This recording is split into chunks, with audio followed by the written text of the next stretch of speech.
Hello বন্ধুরা, study motivation YouTube চ্যানেলে তোমাদের সকলকে স্বাগত। আজকে আমি তোমাদের ক্লাস 3 ইংলিশ বাটারফ্লাই বইয়ের 81 নম্বর পৃষ্ঠাতে রয়েছে একটি কবিতা 20 ফ্রগস। এই কবিতাটি আজকে লাইন ধরে পড়াবো এবং বাংলা উচ্চারণ সহ তোমাদের বুঝিয়ে দেব। এর আগের পৃষ্ঠাগুলো আমি তোমাদের করে দিয়েছি, ভিডিও ডেসক্রিপশনে লিংক দেওয়া আছে এবং প্লেলিস্টও করে দেওয়া আছে, সেখান থেকে দেখে নিও। ইটস রাইম টাইম মানে এটা ছড়া বলার সময়। 20 ফ্রগস 20টি ব্যাঙ। 20 froggies went to school down beside the rushing pool.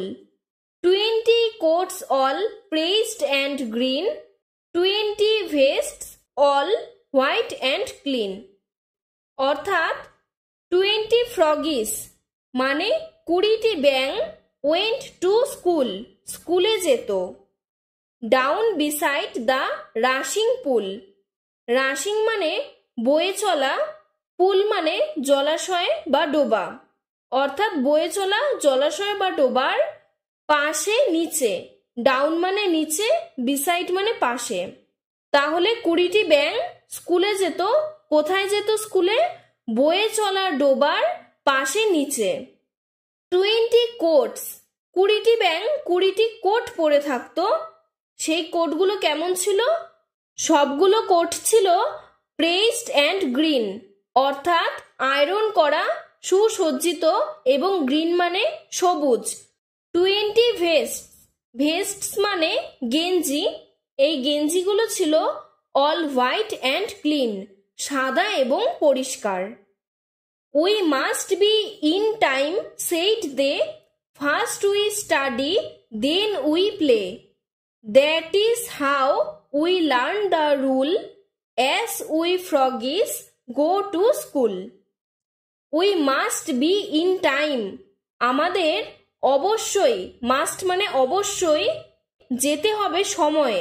They said তারা বলল। ফার্স্ট উই স্টাডি প্রথমে আমরা পড়াশোনা করব, দেন উই প্লে তারপরে আমরা খেলাধুলা করব। That is how we learn the rule এবং আমরা এই শিক্ষাটি শিখেছি। As we froggies go to school আমরা যে স্কুলে যাই।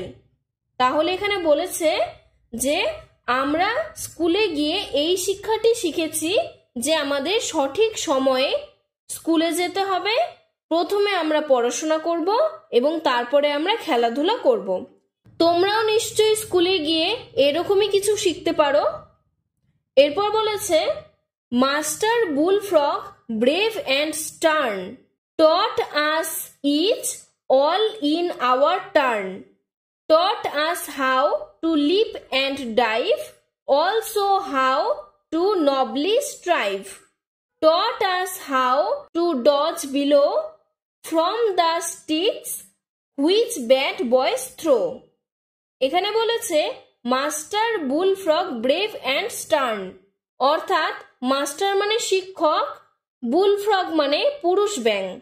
পুরুষ যে শিক্ষক ব্যাঙটি রয়েছে তিনি কেমন?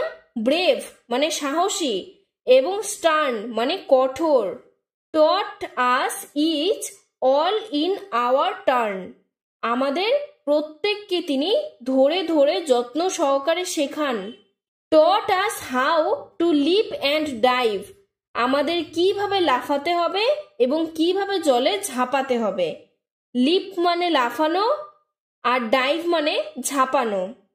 Also how to nobly strive এবং কিভাবে আমাদের মহৎভাবে সংগ্রাম করতে হবে। নবলি মানে মহৎভাবে বা সৎভাবে, স্ট্রাইভ মানে সংগ্রাম করা। Taught us how to dodge below from the sticks which bad boys throw, taught us how আমাদের কিভাবে, ডজ বিলো মানে এগিয়ে যেতে হবে, ফ্রম দ্য স্টিক্স লাঠির থেকে, হুইচ ব্যাড বয়েজ থ্রো যেগুলো খারাপ ছেলেরা ছোড়ে। অর্থাৎ অনেক দুষ্টু দুষ্টু ছেলেরা থাকে যারা ব্যাঙদের ওপর পাথর ছুঁড়ে, লাঠি ছোড়ে তো কিভাবে তাদের থেকে তাদের বেঁচে থাকতে হবে, কিভাবে সেই সব ছেলেদের থেকে তাদের নিজেদের বাঁচিয়ে রাখতে হবে, এগিয়ে যেতে হবে, সেটি তাদের মাস্টার তাদের শিখিয়ে দেয়। 20 froggies grew up fast, big frogs they became at last। অর্থাৎ 20টি ব্যাঙ খুব তাড়াতাড়ি বড় হয়ে উঠল। গ্রিউ আপ মানে বড় হলো, ফাস্ট মানে দ্রুত।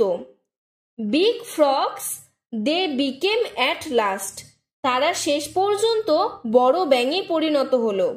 Polish to a high degree, তারা উচ্চ শিক্ষায় শিক্ষিত হলো। As is froggy ought to be, এবং তাদের এটাই হওয়া উচিত ছিল যে তারা এতদিন ধরে পড়াশোনা করলো, পড়াশোনা শিখে তারা বড় হলো এবং শেষ পর্যন্ত উচ্চ শিক্ষায় শিক্ষিত হলো। Now they sit on other logs teaching other little frogs. Now মানে এখন, দে সিট তারা বসে, অন আদার লক্স অন্যান্য গুড়িতে, টিচিং আদার লিটল ফ্রগস এবং তারা ছোট ছোট ব্যাঙদের এখন পড়ায়। যেমনটি তাদের শিক্ষকরা একসময় তাদেরকে পড়াতো, তেমনি এখন তারা ছোট্ট ছোট্ট শিক্ষার্থীকে বা ছাত্রছাত্রীকে তারা নিজেরা পড়ায়। তো আজকের ভিডিওটি কেমন লাগলো সেটি কমেন্ট বক্সে জানাবে এবং ভিডিওটি ভালো লেগে থাকলে লাইক করে চ্যানেলটিকে সাবস্ক্রাইব করে দেবে। ধন্যবাদ।